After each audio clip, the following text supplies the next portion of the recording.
मैं गरिमा अग्रवाल आप सभी का वंदन करती हूँ, अभिनंदन करती हूँ। आइए आज हम सुनते हैं अधिक मास के कृष्ण पक्ष की संकष्टी चतुर्थी पर सुनी जाने वाली व्रत कथा। श्री स्कंद कुमार कहते हैं कि समस्त ऋषियों, आप लोग पुराण में वर्णित मंगलदायिनी कथा को सुनिए, जिसमें गणेश जी के व्रत महात्म्य का जिस प्रकार वर्णन किया गया है। हे द्विजवरों, जिस समय पांडु पुत्रों को वनवास हुआ, वे सब धर्मपरायण और कृष्ण की उपासना करते थे। एक समय की बात है कि अपनी इच्छा से भ्रमण करते हुए व्यास जी उन लोगों की कुटिया पर आए। व्यास मुनि को देखकर सभी करबद्ध हो उनके सम्मुख खड़े हो गए और कहने लगे, आपके दर्शन कर हम लोग धन्य हुए, साथ ही हमारी कुटिया भी। आपके पर्दापण से हमारा जीवन आज धन्य हुआ। आज हम लोगों का सब कुछ सफल हुआ, क्योंकि आपका दर्शन संपूर्ण कष्टों का निवारक है। आपने हमारी कुटिया में पर्दापण किया है, अतः हम लोग आपका स्वागत करते हैं। हम लोग राज्यच्युत होकर भी आज अपने को धन्य मान रहे हैं। ऐसा कहकर पांचों पांडव भीमसेन, युधिष्ठिर, अर्जुन, नकुल और सहदेव उन्हें प्रणाम कर उनके सामने खड़े हो गए। पाघ्य, अर्घ्य, आचमन और आसन प्रदान कर द्रौपदी ने हाथ जोड़कर उनसे कहना प्रारंभ किया, हे मुनिवर, मैं राजरानी होकर भी दुर्योधन की भरी सभा में केश पकड़कर अपमानित हुई और वनवासिनी बनाई गई। अब मैं क्या उपाय करूं जिससे हमारे सभी क्लेशों का शमन हो तथा हमारे शत्रुओं की पराजय हो। इस प्रकार युधिष्ठिर द्रौपदी के संकटनाशक उपाय पूछने पर सर्वज्ञ व्यास जी ने कृपापूर्वक उन्हें बतलाया, हे महाराज, इस समय संपूर्ण विश्व में आपके जैसा दूसरा धर्मात्मा नहीं है। मैं आपसे ऐसे व्रत का वर्णन करूंगा जिससे आपके समस्त दुखों और कष्टों का निवारण होगा। वह व्रत शुभदायक, फलदायक, दिव्य और पृथ्वी पर सभी मनोरथों को पूर्ण करने वाला है। इस व्रत के करने से विद्यार्थियों को विद्या और धनार्थी को धन का लाभ होता है। इस संबंध में एक प्राचीन उपाख्यान का वर्णन करता हूँ। हे युधिष्ठिर, आप सुनिए।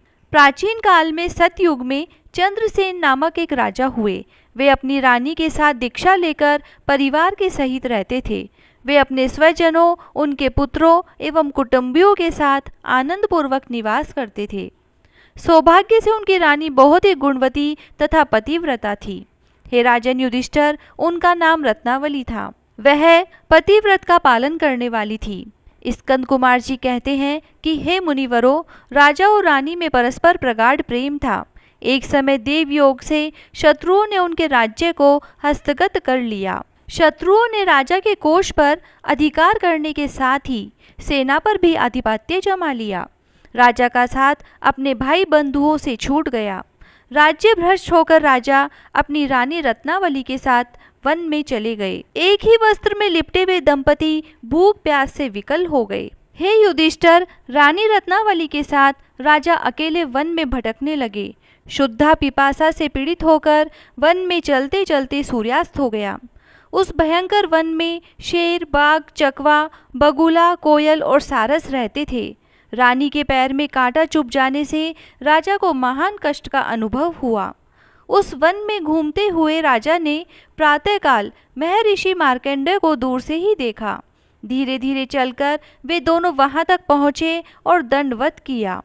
उनकी पत्नी ने श्री मुनि को बारंबार प्रणाम किया।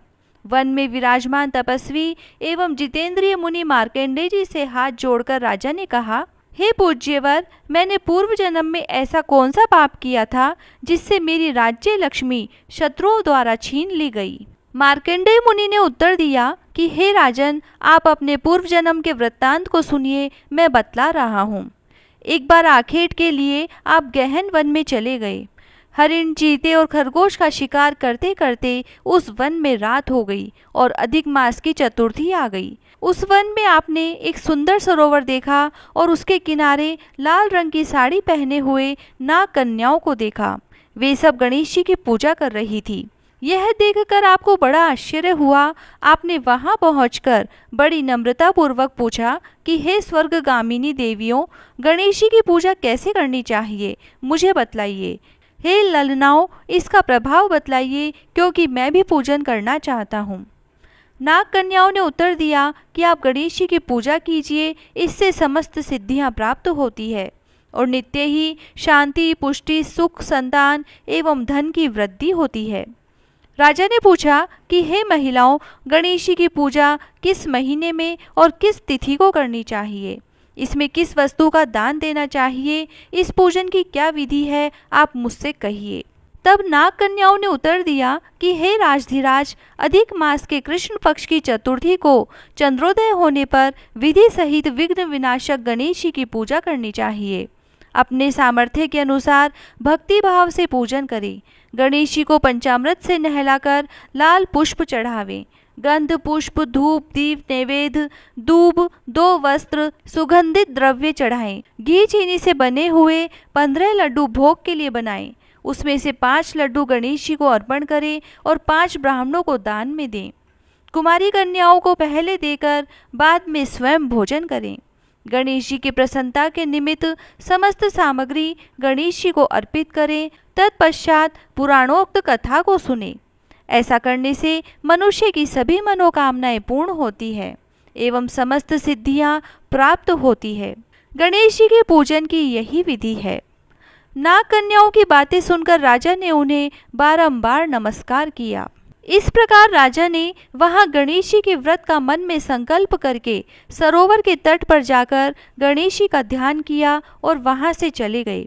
इसके प्रभाव से गणेश जी आप पर प्रसन्न हो गए और आपको पुत्र, स्त्री, धन, धान्य आदि से पूर्ण कर दिया। आपके महल में रत्नों के हार, स्वर्ण, गो, हाथी एवं घोड़ों का अभाव न रहा। परंतु कुछ दिनों के बाद आप धन गर्वित होकर व्रत करना भूल गए। इसके अनंतर आप उस जन्म में मृत्यु को प्राप्त हुए। हे राजन, उस जन्म में जो पूजन किया था उसके प्रभाव से आपका जन्म राजवंश में हुआ और से हृदय की मित्रता, सुंदर नारी का समागम एवं सुंदर शरीर की प्राप्ति होने से धन मद में आकर आपने व्रत करना छोड़ दिया, जिसके कारण आपकी ऐसी दुर्गति हुई है। तब राजा ने पूछा कि हे ब्राह्मण, अब मैं कौन सा काम करूं जिससे वर्तमान संकट से मुक्ति हो, जिस उपाय से विघ्नों और कलेशों का नाश हो तथा मुझे शांति प्राप्त हो, वही बताइए। मार्कंडेय मुनि ने कहा कि हे महाराज, पूर्वोक्त रीति से आप गणेश जी की पूजा कीजिए और संकट नाशन चतुर्थी के व्रत को कीजिए। इससे गणेश जी प्रसन्न होंगे और आपको पुनः राज्य वैभव प्राप्त होगा। इसीलिए संपूर्ण कष्टों के शमनार्थ आप स्वयं गणेश जी की पूजा कीजिए। व्यास जी कहते हैं कि मार्कंडेय जी की बात सुनकर राजा ने उन्हें प्रणाम किया और अपने भवन में चले आए। रानी के साथ राजा ने भक्तिपूर्वक विधिवत व्रत किया। व्रत के करने से उनके शत्रुओं का नाश हुआ और उन्होंने अपना खोया हुआ राज्य पुनः पाया। गणेश जी की पूजा करने से सभी वस्तुएं सुलभ हो जाती हैं और सभी कार्यों में सफलता मिलती है। स्कंद कुमार जी कहते हैं, व्यास जी के वचन सुनकर महाराज युधिष्ठिर ने हाथ जोड़कर उनसे फिर पूछा। युधिष्ठिर ने कहा कि हे कष्टों को दूर करने वाले महर्षि, इस चतुर्थी के व्रत की विधि बतलाइए। किस नाम से, किस मास में, किस प्रकार गणेश जी की पूजा करनी चाहिए? तब इस व्रत में किस चीज का आहार होना चाहिए? तब व्यास जी ने कहा कि हे राजन, अधिक मास में चतुर्थी को गणेश्वर के नाम से पूजा करनी चाहिए और दूब को एक एक नाम से अलग अलग चढ़ाएं। तब व्यास जी ने कहा कि हे राजन, अधिक मास में चतुर्थी को गणेश्वर के नाम से पूजा करनी चाहिए। लाल कनेर के फूल चढ़ाकर लड्डू आदि का भोग लगाएं। लाल चंदन, रोली, अक्षत और दूब को एक एक नाम से अलग अलग चढ़ाएं। तत्पश्चात विश्व प्रियाय नमः कहकर आचमन, ब्रह्मचारिणे नमः स्नान, गणेश्वराय नमः से वस्त्र, पुष्टिदाय नमः से चंदन चढ़ाएं। विनाकाय नमः से पुष्प, उमासुताय नमः से धूप, रुद्रप्रियाय नमः से दीप, विघ्ननाशिने नमः से नैवेद्य अर्पित करें। फलदात्रे नमः से तांबुल, संकटनाशिने नमः से फल चढ़ाएं। इसके बाद विघ्न विनायक गणेश जी से प्रार्थना करें, हे सुंदर मुख वाले गणेश जी, मैं भव बाधा से ग्रस्त, भय से पीड़ित और क्लेशों से संतप्त हूँ। आप मेरे पर प्रसन्न होइए। दुख दारिद्र्य के नाशक गणनायक जी, आप मेरी रक्षा करें। हे विघ्नों के विनाशक, आपको बार बार मेरा प्रणाम है। फिर इस मंत्र से पुष्पांजलि देकर चंद्रमा को अर्घ्य दें। हे क्षीर सागर संभुत, हे द्विजराज, हे षोडश कलाओं के अधिपति, शंख में सफ़ेद फूल, चंदन, जल, अक्षत और दक्षिणा लेकर हे रोहिणी सहित चंद्रमा, आप मेरे अर्घ्य को स्वीकार करें। मैं आपको प्रणाम करता हूँ। तदंतर ब्राह्मण को भोजन करावें, लड्डू और दक्षिणा दें। देवता और ब्राह्मण से बचे अन्न द्वारा स्वयं आहार ग्रहण करें। रात्रि में भूमि पर शयन करें। लालच विहीन होकर क्रोध से दूर रहें। हर महीने गणेश जी की प्रसन्नता के निमित्त व्रत करें। इसके प्रभाव से विद्यार्थी को विद्या, धनार्थी को धन प्राप्ति एवं कुमारी कन्या को सुशील वर की प्राप्ति होती है और वह सौभाग्यवती रहकर दीर्घ काल तक पति का सुख भोग करती है। विधवा द्वारा व्रत करने पर अगले जन्म में वह सधवा होती है एवं ऐश्वर्यशालिनी बनकर पुत्र पौत्रादि का सुख भोगती हुई अंत में मोक्ष पाती है। पुत्रेच्छु को पुत्र लाभ एवं रोगी का रोग निवारण होता है। भयभीत व्यक्ति भयारहित होता है और बंधन में पड़ा हुआ व्यक्ति मुक्त हो जाता है। व्यास जी कहते हैं कि हे राजन, इस प्रकार आप भी व्रत कीजिए। यह संकटनाशक चतुर्थी व्रत करने से आप गणेश जी की कृपा से अपने राज्य को पुनः हस्तगत कर लेंगे। जो मनुष्य भक्ति भाव से इस मंगलदायिनी पौराणिक कथा को सुनते या पढ़ते हैं, उन्हें परम सिद्धि सुख, लोकोत्तर वैभव की उपलब्धि होती है।